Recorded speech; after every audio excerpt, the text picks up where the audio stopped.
Sebagai manusia, kita pasti hidup berdampingan dengan orang-orang yang memiliki tingkat kecerdasan yang berbeda. Hal yang menjadi permasalahan adalah banyak orang bodoh yang menganggap diri mereka cerdas dan lebih baik dari orang lain. Sebenarnya ada cara mudah yang bisa dilakukan untuk mengetahui seseorang dapat dikatakan orang bodoh atau tidak. Anda bisa memperhatikan kebiasaan dan ciri-ciri yang dimiliki oleh seseorang. Berdasarkan penelitian, kami sudah merangkum tentang 5 ciri-ciri orang bodoh yang menganggap diri mereka cerdas. Yang pertama, suka menyalahkan orang lain atas kesalahan mereka sendiri. Tidak ada orang cerdas atau pintar yang mencoba untuk menyingkirkan kesalahan yang dilakukannya untuk dilimpahkan kepada orang lain. Orang bodoh tidak suka bertanggung jawab atas kesalahan yang mereka lakukan sendiri. Mereka hanya suka menyalahkan orang atau faktor yang lain saat kesalahan terjadi.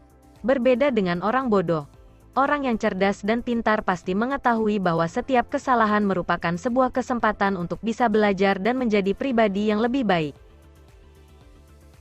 Yang kedua, merasa paling benar dan harus selalu benar. Tanda kecerdasan yang dimiliki oleh seseorang adalah kemampuan mereka untuk melihat dan memahami berbagai hal dari sudut pandang yang berbeda. Mereka memiliki pikiran yang terbuka terhadap informasi baru di sisi yang lain. Orang bodoh akan terus berdebat dan tidak akan memperhatikan saat orang lain lebih cerdas dan kompeten. Orang bodoh memiliki estimasi yang berlebihan seperti contoh di atas disebut dengan efek Dunning-Kruger. Sebuah bias kognitif yang membuat orang bodoh yang tidak kompeten melebih-lebihkan keterampilan mereka sendiri dan meremehkan kompetensi orang lain. Ketiga, mereka lebih agresif saat terjadi konflik dan masalah. Pernyataan di atas bukan berarti orang yang cerdas tidak bisa marah. Namun sikap dan reaksi mereka tidak dilakukan secara berlebihan. Orang bodoh akan bereaksi terhadap setiap sesuatu yang tidak berjalan sesuai dengan keinginan mereka. Orang bodoh tidak bisa mengendalikan situasi seperti yang diinginkan.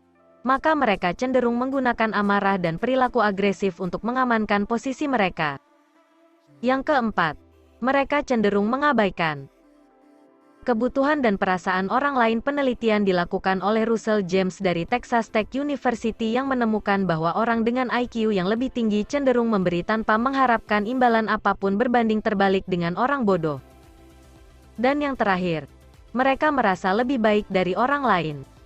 Orang yang cerdas akan mencoba untuk melakukan motivasi dan ingin membantu orang lain. Hal seperti ini dilakukan karena mereka tidak takut dibayangi. Orang yang cerdas memiliki tingkat kepercayaan diri dan cerdas dalam menilai kompetensi yang mereka miliki secara akurat. Di sisi yang lain, orang bodoh akan selalu merasa lebih baik dari para orang lain. Orang bodoh selalu cepat menilai dan melakukan prasangka terhadap sesuatu hal. Ingatlah, prasangka bukanlah sebuah tanda kecerdasan seseorang. Itulah beberapa ulasan mengenai cara ciri-ciri orang bodoh mulai dari sekarang. Mari kita mulai memperbaiki diri sendiri dengan menambah pengetahuan dan keterampilan yang lebih baik agar terhindar dari sikap seperti orang bodoh. Terima kasih teman-teman sudah menonton video ini. Dan buat kamu yang udah like video ini, komen di bawah video ini, subscribe channelku, dan share video ini. Aku ucapkan terima kasih banyak.